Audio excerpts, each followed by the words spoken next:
नमस्कार जी, उत्तर प्रदेश उत्तराखंड देख रहे हैं आप। यूपी मांगे उत्तर के साथ मैं हूं कुंदन जमेयार। 19 अप्रैल को चीन को पछाड़कर भारत आबादी के मामले में पहले स्थान पर काबिज हो गया था। मौजूदा वक्त में भारत की आबादी करीब 142 करोड़ है। देश में सबसे ज्यादा आबादी उत्तर प्रदेश में है। साल 2011 की जनगणना के अनुसार यूपी की आबादी करीब 24 करोड़ है, जिसमें 79.73% हिंदू हैं और 19.26% मुसलमान। लेकिन गौर करने वाली बात यह है कि आजादी के बाद से जिस रफ्तार से मुस्लिमों की आबादी बढ़ी है, उसी रफ्तार से हिंदुओं की आबादी घटी है और आंकड़े इस बात की गवाही भी देते हैं। अब मुस्लिमों की बढ़ती जनसंख्या के खिलाफ बीजेपी विधायक राजेश्वर सिंह ने मोर्चा खोल दिया है। राजेश्वर सिंह ने ट्वीट कर हिंदुओं की आबादी की घटती दर को लेकर चिंता जाहिर की है। हिंदुओं की आबादी के अलावा राजेश्वर सिंह ने मुस्लिम आबादी की बढ़ने की दर का भी जिक्र किया है और ट्वीट कर कहा है कि तेजी से चेंज होती डेमोग्राफी बेहद खतरनाक है। अब राजेश्वर सिंह के इस ट्वीट पर मौलाना शहाबुद्दीन भड़क उठे। मौलाना का कहना है कि मुस्लिम आबादी के आंकड़े दिखाकर हिंदुओं को डराया जा रहा है। इससे शांति का माहौल बिगड़ सकता है। यानी यूपी में धार्मिक आबादी को लेकर एक बार फिर संग्राम छिड़ गया है। तो खास पैनल के साथ चर्चा करेंगे, लेकिन पहले आपको दिखाते हैं एक रिपोर्ट।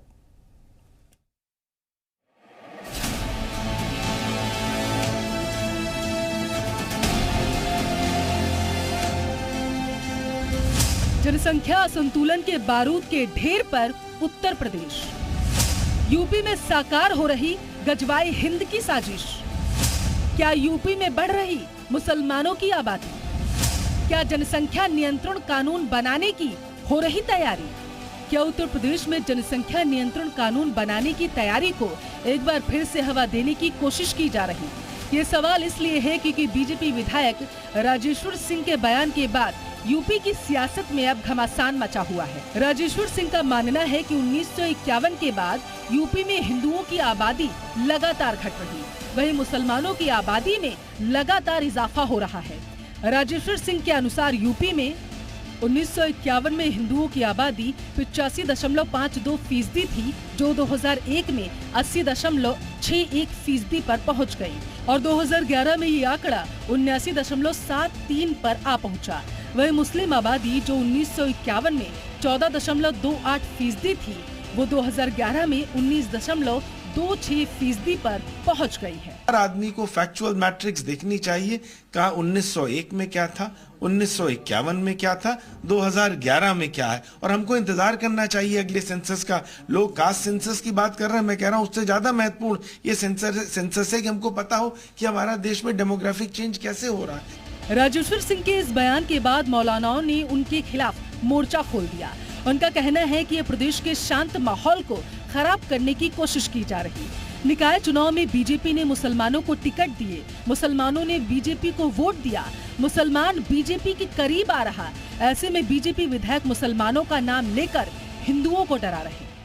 शहरी इलेक्शन में 7% मुसलमानों ने भाजपा को वोट दिया है और खुद भाजपा ने भी मुस्लिम कैंडिडेट खड़े किए और मुसलमानों से वोट मांगा। इसीलिए मुसलमानों का रुझान भाजपा की तरफ हुआ और बड़ी तादाद में भाजपा को मुसलमानों ने वोट दिया। अब जनसंख्या को एक मुद्दा बना करके विधायक जी माहौल को खराब करना चाहते हैं। बताते चले कि कुछ टाइम पहले यूपी में जनसंख्या नियंत्रण कानून बनाने की मांग ने तेजी पकड़ी थी, जिसका विपक्ष ने पुरजोर विरोध भी किया था। राजेश्वर सिंह के ताजा बयान को भी इसी कड़ी का हिस्सा माना जा रहा है। आपको बताते चले कि यूपी की आबादी करीब 25 करोड़ है, जिसमें तकरीबन 20% आबादी मुसलमानों की है। आरोप है कि 1951 के बाद मुसलमानों की बढ़ती आबादी ने यूपी के कई जिलों के डेमोग्राफी को बिगाड़ दिया और जनसंख्या असंतुलन का खतरा साफ तौर पर दिखाई देने लगा।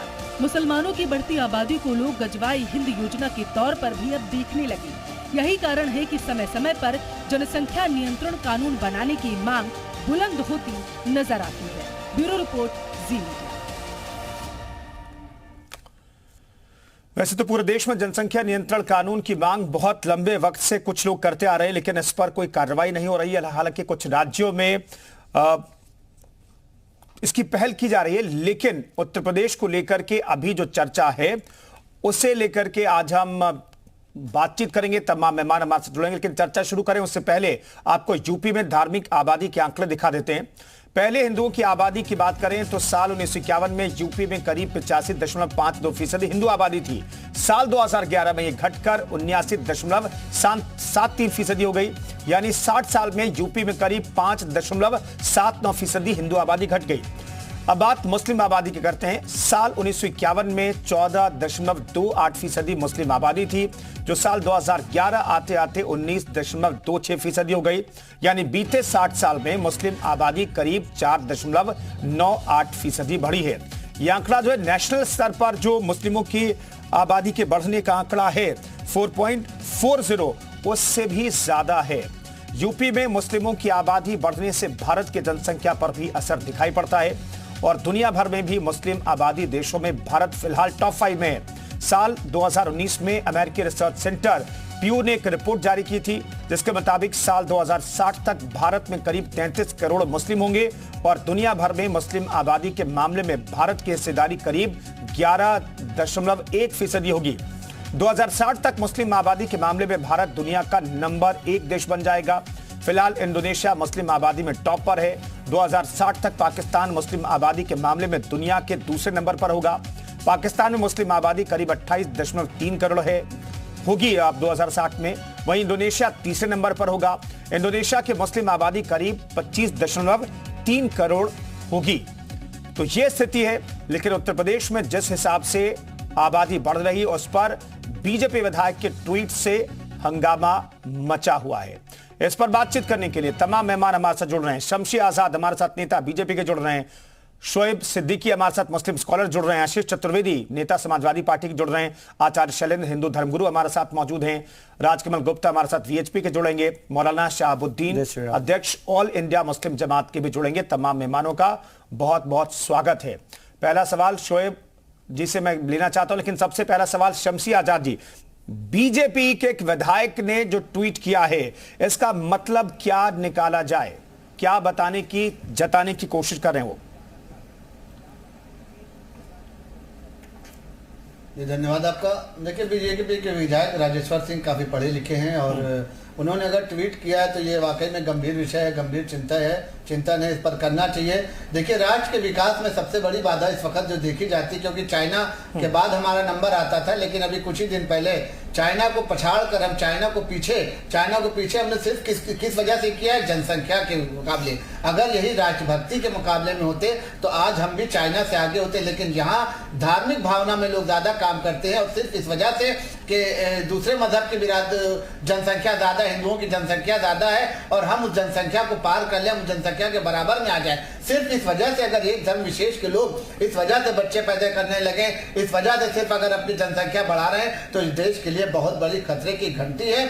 इसी चीज को राजेश्वर सिंह ने इंडिकेट करते हुए कहा है कि आने वाला समय अगर इसी तरीके से यहाँ पर इन लोगों की आबादी बढ़ती रही तो ये हिंदुस्तान के लिए बहुत ही खतरे की बात होगी और यहाँ पर रहने वाले जो हमारे 80% हिंदू भाई हैं उनके लिए यकीनन खतरे की घंटी होगी। हमको ये चाहिए कि हम राष्ट्र की भावना से काम करें। हम ये देखें कि अगर कानून बनाने की बात जब भी आती है तो विपक्ष के लोग इस तरीके से हो हल्ला करने लगते हैं कि वो कानून रुक जाता है। अगर कानून बनाया जाता अब तक, क्योंकि पिछली सरकारें जो थी उन्होंने इस तरीके से कानून बनाया और इस तरीके से इन लोगों को पुशअप करने का काम किया कि इनकी आबादी को लगातार बढ़ावा मिलता रहा। अब जब से भारतीय जनता पार्टी ने अपने हाथ में सत्ता संभाली है तब से लगातार इस पर चिंतन मनन किया जा रहा है और बहुत जल्द ही एक ऐसा कानून जो है हिंदुस्तान में पास किया जाएगा कि जिसमें हो सकता है कि 2 की जगह 1 ही बच्चे का प्रावधान किया जाए, तब जाके देश में संतुलन बनेगा।